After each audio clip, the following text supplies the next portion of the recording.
that 1 in 5 people are not getting enough protein? I think I'm the one. I'm the one out of the 5. In this week's video, I'm going to give my week 18 compounded tirzepatide injection, and then we're going to talk about my week 17 results and why I think I'm not getting enough protein. And I'm also going to share some of the interesting things that I found about insufficient protein intake and how it affects your body. So stick around to hear more. Welcome back to my channel, or welcome if you're new here. My name is Pamela, and I am on a weight loss journey using lifestyle modification and a little help from a compounded GLP-1 tirzepatide. Today is Friday, so y'all know what that means. It's shot day. I'm gonna get right into my shot. I'm currently doing 5 milligrams of compounded tirzepatide. I have already washed my hands and I have my supplies right here. I am going to clean off my vial, and today I will be injecting in my upper right abdomen. Y'all know I get dyslexic with my sides sometimes. Yes, today is upper right abdomen. Last week I did my lower left abdomen. So I'm going to get this cleaned off and draw this up. So for my compound, 5 milligrams is going to be 50 units. So I'm going to go ahead and draw back my syringe to the 50. I'm going to go ahead and draw this up. This is nice and dry now. And I'm going to put the syringe right down in the middle of that little circle ridge. And I'm going to put the air in. And then I'm going to draw back the 50 units. Okay, so that is at the 50 mark, if y'all can see that. Okay, so now that I've got y'all situated, I'm going to do my upper right abdomen. So I'm just going to roll my shirt up just a little bit. Pull this down, and I've got a fresh alcohol swab I'm going to do right here. So let me just clean this area off and let that dry.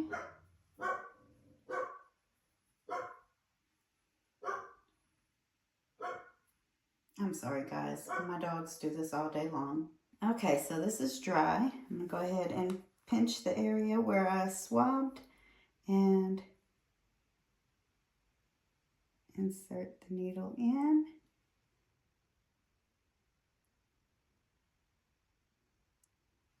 And that is it. I'm going to go ahead and get another alcohol pad and just wipe it off again for good measure.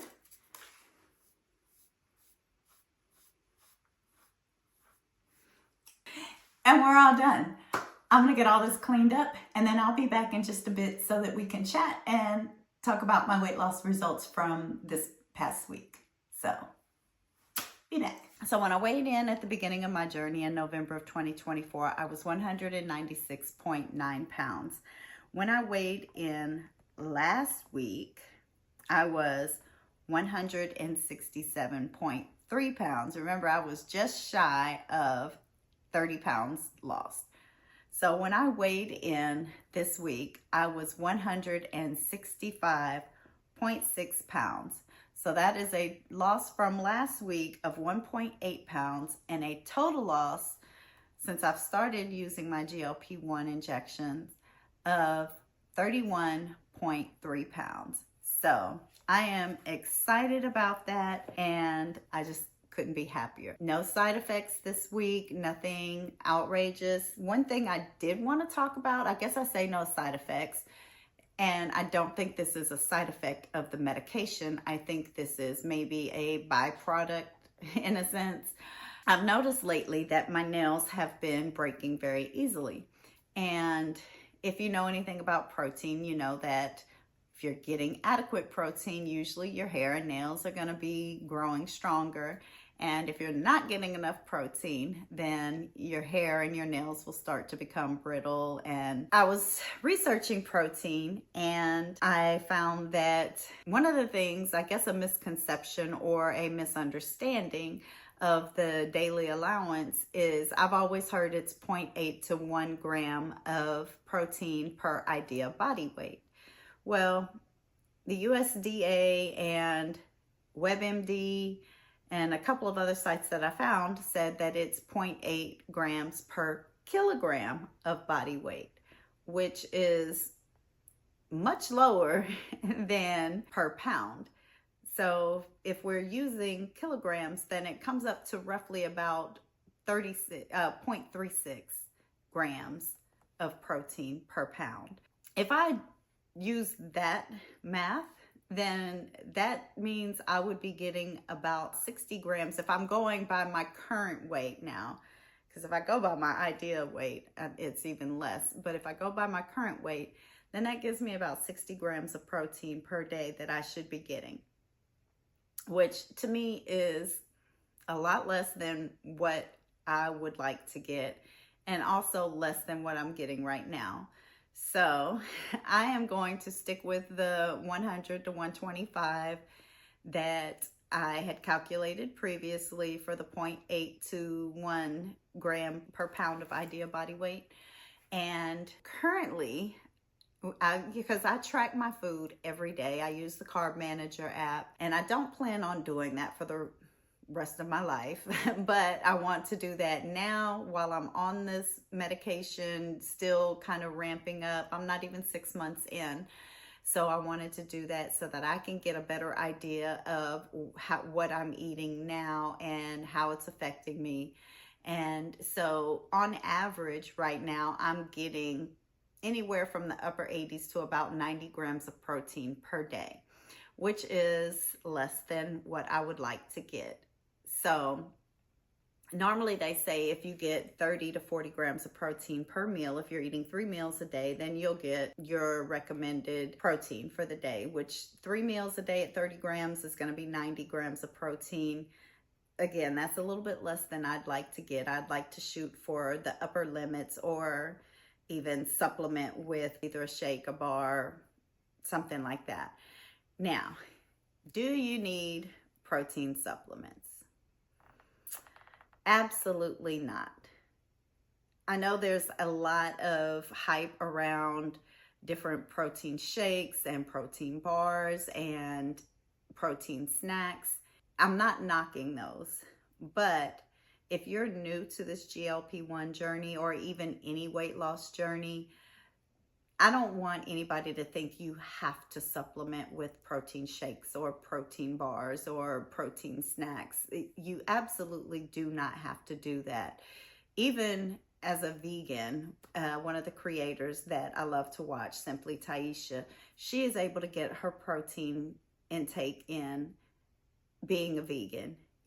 She does not use any of the protein shakes or the supplements, anything like that. She just eats a whole food diet, and she's getting her protein in. So it can be done. If you are not vegan and you eat meat, then it definitely can be done a lot easier. So you don't need these extra supplements and shakes. I like them because, one, I love the Fairlife shakes. I love the way they taste. For me, they're a simple, quick grab and go type breakfast that, or, supplement that I can add to my breakfast that I can just have in the morning, and it boosts the amount of protein that I'm getting at 30 grams per shake. That's my, the lower limit of my goal. If I add something on top of that, like an egg, then I'm hitting my 40 grams, eggs and bacon, or a protein muffin, something like that. I'm hitting my goal of 40 grams for that meal.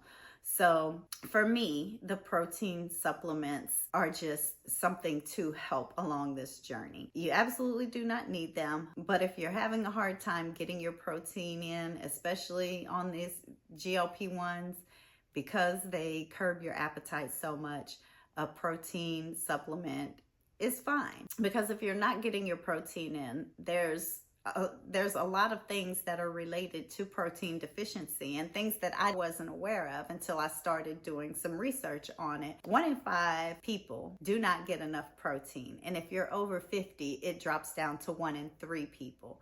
I'm over 50, so I'm probably that 1 in the 3 that is not getting enough protein. A lot of things that are associated with low protein is increased hunger, because you know that protein helps satiate you throughout the day. So if you're not getting enough protein, you're likely to be more hungry. Edema is another thing that's associated with low protein. I did not know that, and I've never been diagnosed formally with edema, but I do have times where my ankles and my feet will swell, especially if I'm out and I'm busy throughout the day and I'm not eating enough. And I never really linked the two together, but when I think about the times when I've had the swelling, it's normally days where I either didn't eat lunch, didn't eat dinner, or just was out and about most of the day and probably did not get enough protein. So I'm going to start to monitor that on the days when I do see, and it doesn't happen very often, but from time to time I will see that swelling in my feet and ankles. Another thing, of course, is hair loss and brittle nails. And I've struggled with hair loss way back, even before I started on my GLP-1, even before I started keto. I think when I started doing keto a few years back, it just kind of exacerbated it because I lost so much weight so quickly. I lost about 65 pounds in the span of about 9 months. After I stopped doing keto, I did start to notice my hair filling back in, and it's gotten a little bit better over time, but I've noticed lately that I'm starting to see the hair shed again and my nails are starting to break. So that can be related to not enough protein, because, you know, protein helps build your hair, skin, and nails. So another thing is fatigue and weakness. Protein is very important in building muscle and maintaining your muscle mass. If you're not getting enough protein and you're losing weight, you're likely losing muscle mass. And that's definitely not something that we want to do, especially as we get older. You don't want to lose a lot of your muscle mass because you're already at an older age, you're already more prone to losing muscle mass and muscle strength. So I want to make sure I'm getting enough protein in so that I'm retaining the muscle that I have, or at least as much of it as possible, and then helping to build muscle. So even more protein to help increase my muscle mass. Another thing that I was not aware of is slow healing injuries and being more prone to sickness and being sick for longer periods of time when you do get sick. Protein plays a very important role in the overall health of your body. If you're not getting enough protein, there's a lot of things that can be affected. So I want to make sure that I'm getting enough protein. One of the things that I did is I went out and I bought all of the Prime Bite brownies that I could find, because I've heard some good and I've heard some bad. I want to taste for myself. So I'm going to do a taste test video, which will be coming out later this week. Make sure you give this video a thumbs up, and if you're not subscribed, go ahead and hit the subscribe button and hit that notification bell so you'll be notified when that video comes out. I'm also going to put a link down in the description of this video of the USDA DRI calculator. That's the daily reference intake, and it breaks down for your age, sex, weight, height, all of the nutrients you should be getting on a daily basis. And I found it quite interesting. Definitely not something that I was used to seeing. So I'll put that link down in the description of this video and check that out if you're interested. Otherwise, I will see you guys later this week. Bye.